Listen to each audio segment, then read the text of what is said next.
On sait que la problématique des frais accessoires est une problématique qui est un irritant pour la population dans notre système public. Le 14 septembre 2016, le ministre de la Santé et des Services sociaux du Québec était catégorique. Il sera interdit pour le médecin de vous demander un paiement de quelque nature que ce soit. Pour être clair et donner des exemples concrets, la personne de 70 ans aujourd'hui qui va voir l'ophtalmologue, il n'y aura pas de goutte ni à 200 $, ni à 1 $, ni à 50 sous. Depuis la mise en vigueur d'un règlement le 26 janvier dernier, les frais accessoires sont abolis au Québec. Pour contourner cette nouvelle réalité, les ophtalmologistes de l'Institut de l'œil des Laurentides font de la facturation créative. Ils passent des gouttes aux examens d'évaluation. Il y a des frais, par contre, concernant les tests en prévision de la chirurgie de cataracte. Alors ça, à l'évaluation, ça coûte 600 $. Une visite à la clinique nous dévoile que la chirurgie de la cataracte pour les 2 yeux, une procédure couverte par l'assurance maladie, vient avec une facture de 600 $ pour des examens. Les examens, c'est quoi? On a un pentacam, un OPD scan, un OCT maculaire, un OPD scan de surface oculaire pour voir en surface s'il n'y a pas la déformation de la cornée. C'est des tests, tout pour aller voir la santé de l'œil oculaire. Dans la soumission que nous avons obtenue pour une chirurgie de la cataracte avec la pose d'une lentille monofocale, la procédure la plus courante, 5 tests différents apparaissent. Un seul de ces tests aurait vraiment à voir avec la cataracte. L'OCT maculaire, facturé à 75 $. Ce test n'est pas souvent offert aux patients par les ophtalmologistes au Québec parce qu'il n'est pas assuré par la RAMQ.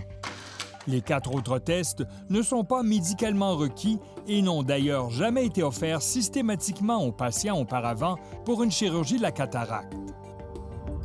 Le président de l'Association des médecins ophtalmologistes du Québec, le Dr Combe-Fortin, a refusé de nous accorder une entrevue devant la caméra. Il veut en discuter formellement en Assemblée générale annuelle à la fin du mois de mars avant de se prononcer publiquement. Il nous confirme que la majorité de ces tests ne sont pas vraiment utiles ou essentiels sur le plan médical et que cette pratique entache la profession.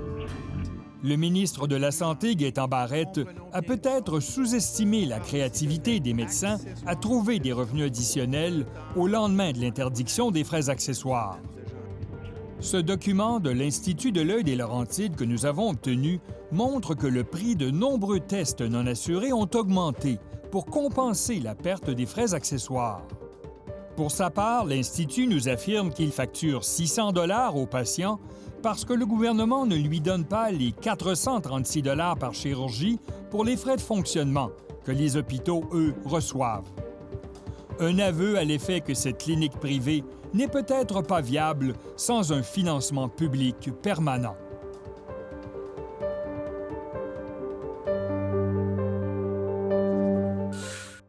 Il y a du nouveau dans notre dossier sur des fraudes alléguées à la Société immobilière du Québec, mais avant de vous en faire part, voici un extrait du reportage qu'on vous a présenté le 3 novembre dernier. Des documents de la police suisse nous apprennent qu'une semaine après le renouvellement des baux dans ses immeubles, Christian Guay de DevCorp fait un paiement de plus de 2 millions de dollars à un consultant en immobilier de Montréal. Est-ce que c'était la première fois que vous donniez une commission de 2 millions à un consultant? Probablement. Il a fait du travail, là, mais à savoir si la quantité est énorme ou pas énorme, c'est discutable. Le consultant transfère l'argent qui passerait de compte en banque par la Belgique jusqu'à la Suisse pour aboutir aux Bahamas. Le titulaire de ce compte est un notable de Québec.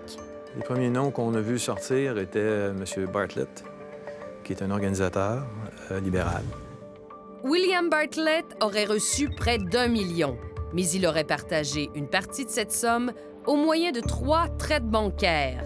La première pour Marc-André Fortier, qui aurait reçu 170 000 $, soit l'équivalent de son salaire annuel de PDG de la SIC.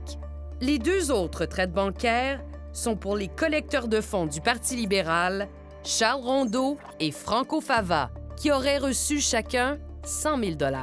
Certaines personnes qui sont impliquées au niveau des transactions immobilières sont des gens qu'on connaît déjà, qu'on a déjà entendu parler, qui ont été dans l'actualité récente à ce moment-là.